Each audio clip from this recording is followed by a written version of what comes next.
because Friendship 7, she dropped in 7,000 feet of water and lost all the data and everything. Because that capsule, it only sits about the door, the hatch they come, there's not much freeboard. It only sits about maybe 2.5, 3 feet from the water line. So if you got any kind of sea, and I'm not talking 10, 12 foot sea, I'm talking 3 or 4 sea, she'll rock. And if water gets in it, she's gonna go down. That's what happened in Friendship 7. So we practice. Okay, guys, took you 48 seconds, 42nd second, a minute and 2 seconds and everything. We need to practice. We need to practice till we get down within 30, 32, 34 seconds. Yeah, I mean practice. So we did that. That lasted about a week, and we got to meet him. In fact, Wally Gerard used to get his haircut, seen barber that I was, because they all live in the neighborhood. They were all scattered around Cocoa Beach, you know.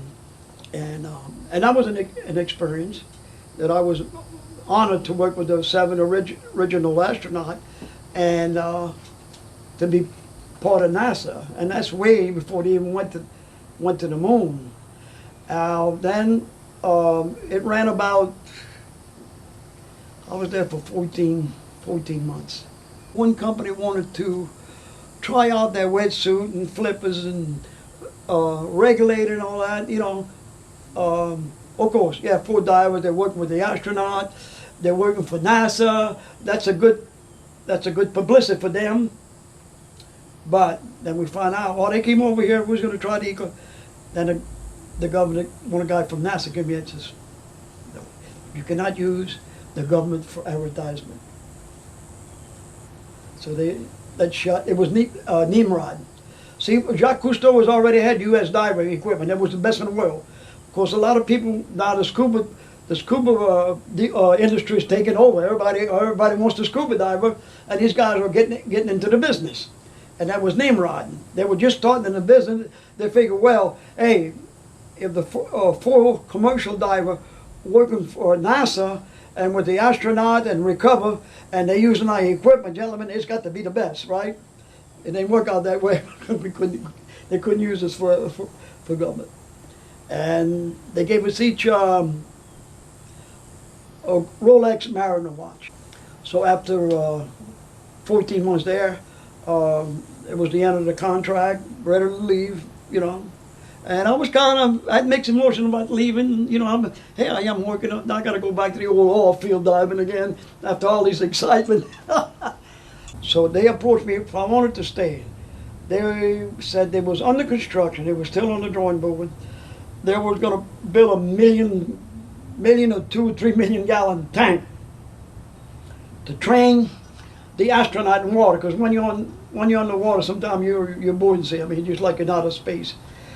And I told him, I don't know. I said no. I says I told him I didn't want to tell him no right off way.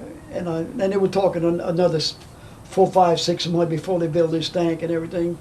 And I don't regret not staying, because right now they're still training, you know, watching the astronaut. Most of them were astronauts, but most of them didn't know anything of scuba diving.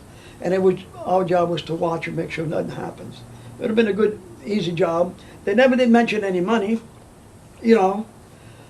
But if I'd have negotiated another contract with them, then I'd have, you know, instead of $750 base pay. And I don't know if I'd have had overtime. They'd had to come up with some money, because I would have been losing money what I made. So I said, look, when y'all get ready, give me a call. They know my address. I work for Taylor Diving in Southwest Company. And finally I went back over there. The girls didn't want to leave, because they liked the beach. They would swim in the, you know, because all they do was run around across the street, and then they were at the beach. So I says, well, I told the wife, I said, you ready to go back to New Orleans? She says, yes, in a way I am. She says, this, I got enough sun, she used to tell me. So I went back there and called Mark. I wasn't there 3 weeks. Back to the Persian Gulf. Like I said, that was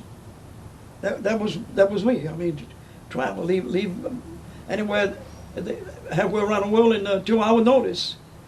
And a lot of people used to ask me, Frenchie, what's your address? I said, Samsonite Avenue. Because I lived out of a suitcase for 7 years. I didn't own a home. I didn't own a car. All I had was my passport and my briefcase and my clothes and just travel.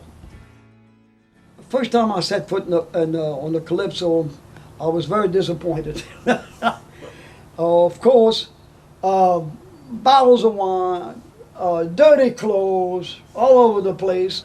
And of course the French, even in the Navy, were known to keep their ship, tidy. Just like the Navy, they'll get on hands and knees and scrub the deck and everything else. But French Navy, I went up there. He has a crew, I believe, of 12 men.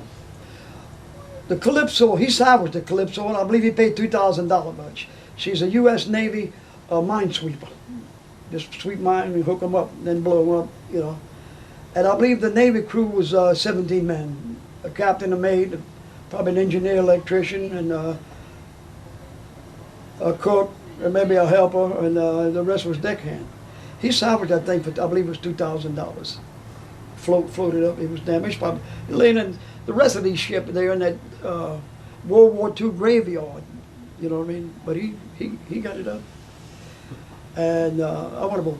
And then one time he was going on an exhibition. I believe he was going to Lake Tiki Taco in Peru, and the captain got too close to, right past Gulfport, Mississippi. I believe he got too close to the beach, and in front of the bow they got what they call a bubble. It's a glass deal where you can sit down, and they got one little seat where you want, while the boat's traveling, you can film pictures of sea life, marine life, and well, they hit the sand and busted the blow. So they brought it back to New Orleans and put it in a Ty Johnson shipyard to repair take a bubble and put a new bubble on it. It was observation bubble. I went back over there. No, a lot of people asked me. Then on several trip, he invite me and Mark. He says, "Y'all come." He's got in Nice.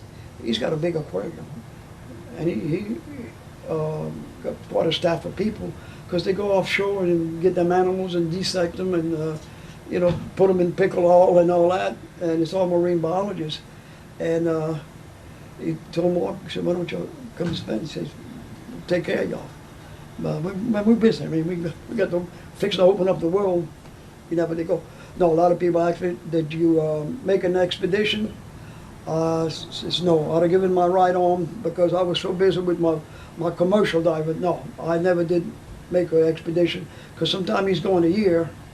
And what people don't understand, last time, that was 20, 30 years ago, I believe they had 300 or 400 people standing in line to get on the Calypso. Now most of them, they're all marine biologists. And it's an honor to work on that boat. If you go spend one trip on a boat, you say, "Hey, I spent 1 year on the Calypso."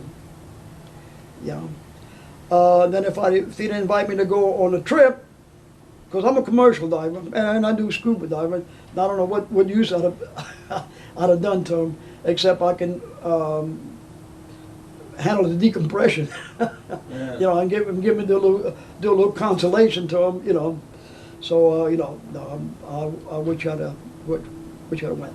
Now, he told us there was 2 things he needed to do. And he had talked to Mark and everything. He says, "Is it better for me to train an experienced diver and make a marine biologist out of him?" See, he's already a diver, right? He knows the dead, the decompression, the whole 9 yards, the mixed gas, blah, blah. But now we're going to make a marine biologist. Well, that didn't work. Takes a long time.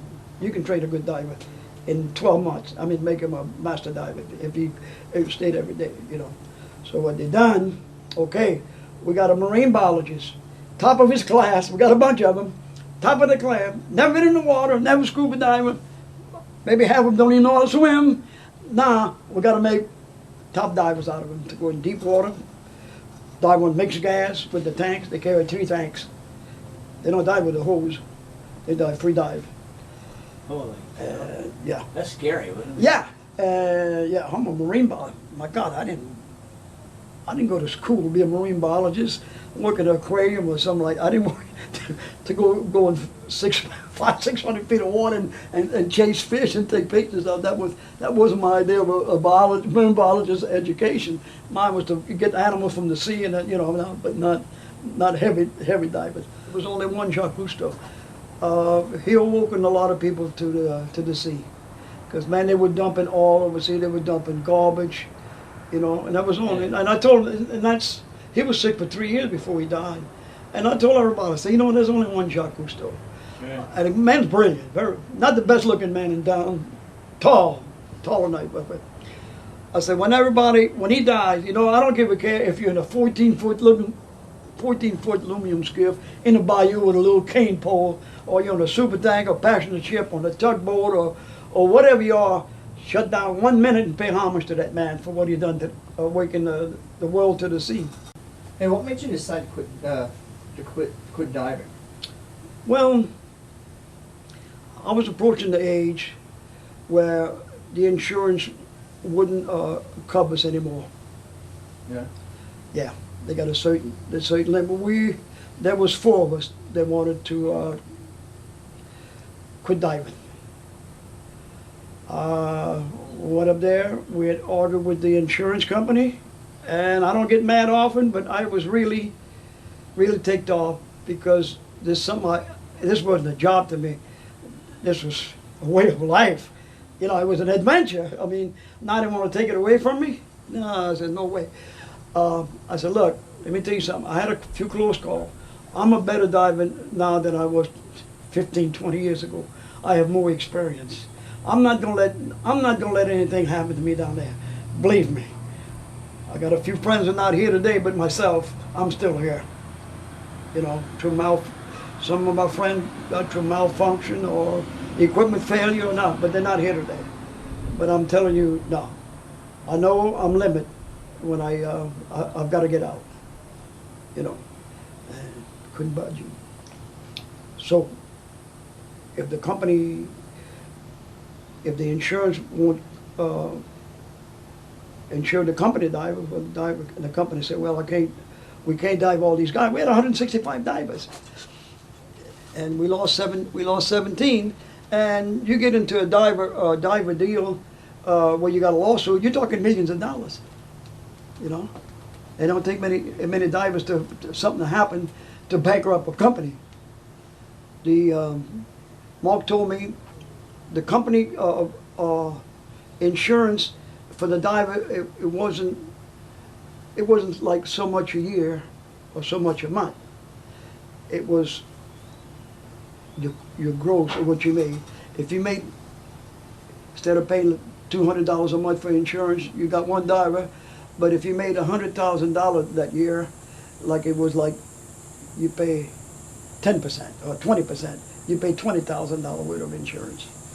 It went by the gross because of the business it was in. Of course, you get wiped up in automobile too, right? Yeah. We try to explain we got some of the best sophisticated equipment in the world, and the safest, and it's been tested and retested, and then it comes down to the man himself. Like if he's a pilot, he's got the best airplane in the world, he's got the best plane in the world, that pilot's not going to let something happen to him. He'd be a damn fool. That's what he loves to do. Fly a jet plane, unless something malfunctioned and then something happened. Like I said, that's the only way. They wouldn't budge. So, okay, well, I was still training between show. So Mark says, well, I says, man, it took me about a month to get over it. I said, can't believe this. And I got to say, oh shit, I'll go work for another company. I said, oh shit. If this insurance company will show, I can't go work. Yeah. Like I said, if you got a car and nobody wants to give you liability, you say, well, I'll go to another insurance company. Man, the word spreads around, you ain't going to get no insurance, period. I said, Mark, just you and I now. He says, not for long, Frenchie. I said, what? He says, I've had it. He said, 20 some odd years, what we done, I mean, you know, my cup running over. I said, just leave me. Y'all gonna leave me, y'all bailing out? He said, you can handle it.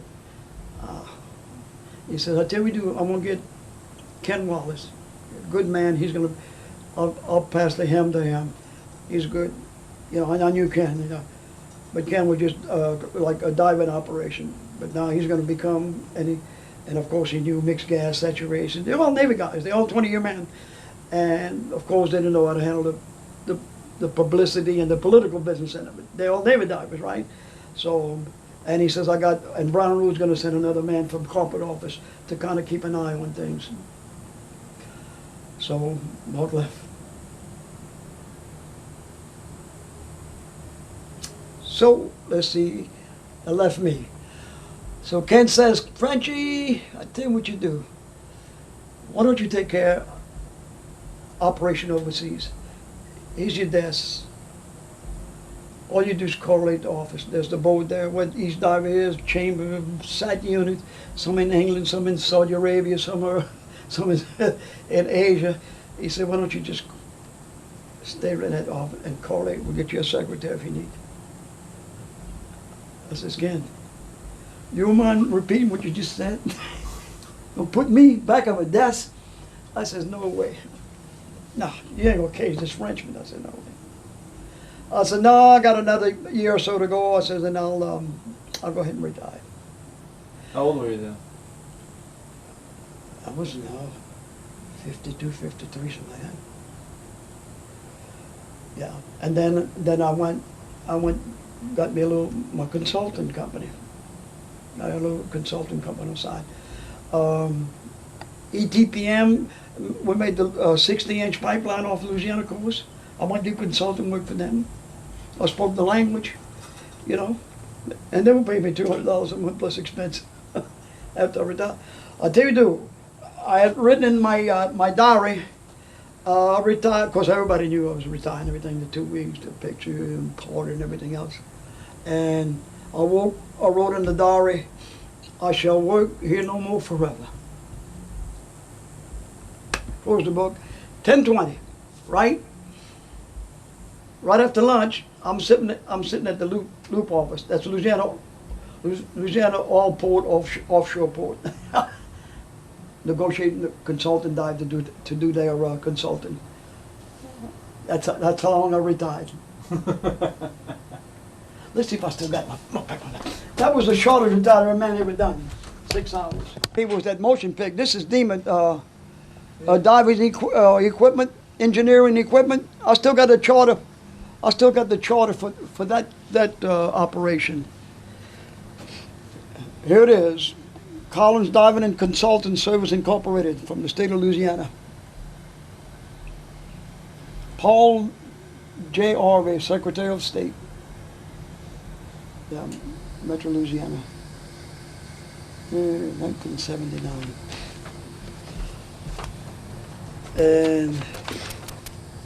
And then when I left there, then I started skirting table for Freeman. I mean, that's it, just.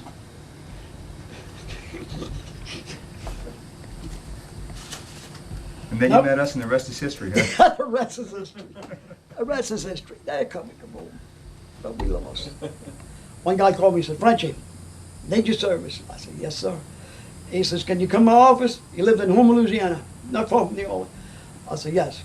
He says, we fixed to do a repair. But it was 180 feet of water. He says, it's going to take about a week. I says, okay, what's your problem? He says, I just hired a diving company. They want to put 7 divers on me, plus equipment, diving compressor. That's all charged to the guy. Like I said, like the decompression chamber. That's charged to the job, right? And I said, well, you got what? But I'm 180. He says, yeah, 180. He says, we haven't really sounded the bottle right, but I said, give and take 5, 10 foot. I said, well, 5 or 10 foot might make a difference if you're going to go on the air or you're going to go on helium. or you're gonna go saturation, that was gonna cost you some money. You know, and I said, well, go ahead and give me a depth. If you gotta send somebody, it's gotta be sure, you can't guess the depth. You know, 150 when you get over there, well, what is it? Well, it's 190 feet, that's 40 feet more than that you anticipate. Then you get into another decompression table. I said, no, it's gotta be almost, not to the inch, but at least within a foot. So finally, it was 157. Now, he told me 180, right? I said, okay, 157. He said, 6 divers. He said, they're gonna bring a decompression, you're gonna need a decompression chamber. Of course, 1 tender can then tend 2 divers. In other words, you don't have to have 6 divers and 6 tenders. You need one dive. You gonna work just the daylight? He says, yes, just the daylight, yeah. We'll try to get there as much as we can. I said, well, one tender can tend 2 divers. Because one guy is not going to stay that long. The tenders don't work 2 hours and he's finished for the day. No, he can tend 3 or 4 divers. But as soon as the diver finishes his dive, he gets in the decompression chamber. It may be the 12 hours before he can dive again, so that tender can get another diver. So, but to play it safe, get you 6. You need 6 divers, not 7. But until I see the decompression table, we might cut down that some more. But if you go 6 divers and just bring 3 tenders, you don't have to bring another 3 men because they're going to charge you the diver deal. I said, when this going to start? He said, oh, in about 10, 12 days. I said, well, get with me, get me the depth, and how long you're going to work and what kind of work we're going to do. They're going to repair a riser. Say they got a jacket leg, and then they come with a riser, and it makes like a tube. Then it goes to the beach or to another platform. Well, somehow, then they got clamps that bolted to the jacket leg. Well, they had come loose in the body and had damaged the elbow, you know. I said, okay. So finally, he got there. I said, no, you know what you can do it? 4 divers. They told me, I said, no. You know, they'll try to put 10 divers on you. Because the more divers they put on there, the more the company's making. That's what you hire me. I'm telling you what you're going to need, you know. And he says, well, how do I know that you're trying to cut their deal to pay for what I'm fixing to pay you $200 a day? I said, man, you're talking ridiculous. I'm here to, you're going to pay me if you want you hire me as a consultant. You call me up and you tell me what you had, and I'm telling you what you, and the diving company is telling what you had. I'm saving you money. Forget what I'm not trying to save money off of them so you can pay me my $200. I said, that's ridiculous. I said, I don't even know you're thinking that way, you know. So we finally got it. I said, no, 4 divers, and they done it 4 divers, and I'll stay on the barge, and I'll wash their tables, and if I have to operate the chamber, or one of them get bent, I'll cure them. I got my tables. I cured a few bends in my 20-some years with the company. I'll do that. He said, well, you willing to do that? I said, yes.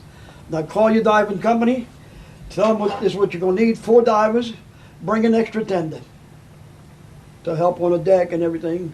So you need 4 divers, bring 4 tenders instead of 6. See, you know, so you got 8 people, there's 13 or 14, and just in case.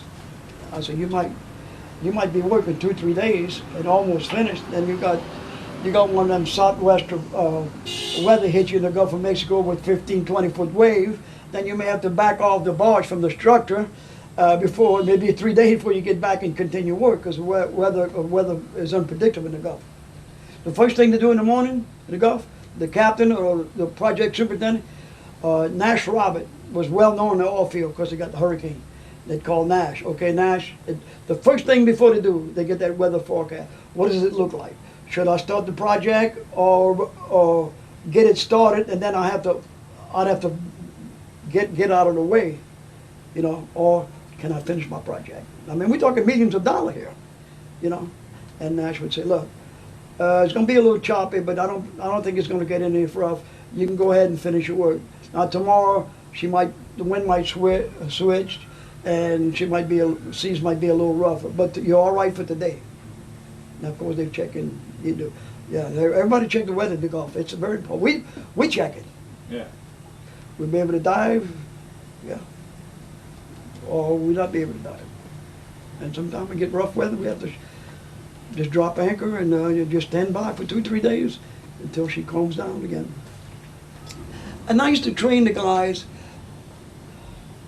It was a 3 months, 5 days. I had two weeks in classroom.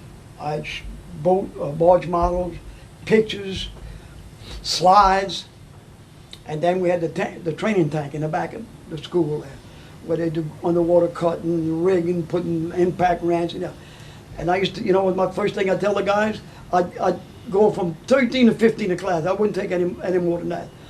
And I'd tell them, I says, you guys, I want you to listen very careful what I'm fixing to tell you. Half of y'all are not going to make it. Now that's not nice, something to say. Half of y'all are not going to make it.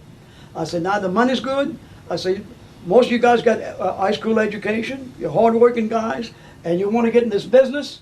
And where in the hell can you make $50,000 a year with just a high school education in this business? But gentlemen, it takes a lot of nerve. And a couple of times myself, and I got a lot of nerve, and a couple of times I asked myself, Frenchie, what in the hell are you doing here? In 1959, I was called by the Texaco company to do a diving job on a buried pipeline. There was a derrick barge that came in on the bayou towed by a tug that had a spud protruding on the bottom of the barge, caught one of the high pressure pipeline and damaged it up. And it could almost been a disaster. What happened, they right alongside the old pipeline, they laid a new pipeline, which is 8-inch pipeline, high pressure. And they had to be buried. The first one, the only reason it got damaged because it wasn't buried as deep as it should have been. So on this one, they wanted me to bury it 17 feet under the bayou bottom. That's 17 feet below sea level, as you will know. So what I done, I started digging a ditch, and I was digging the ditch by what they call a T-nozzle. It's an equalizer. And what I was doing is here's the pipeline, and here's the ditch. Now, I've got to go 17 feet deep on this one. So as I would bury the pipeline, as we get deeper and deeper, the engineer would take a gauge stick and hold it on top of the pipeline. And if I had 10 or 12 feet buried, he'd say, okay, you need to bury a little more. So what I do, I'd get down and keep burying the pipeline.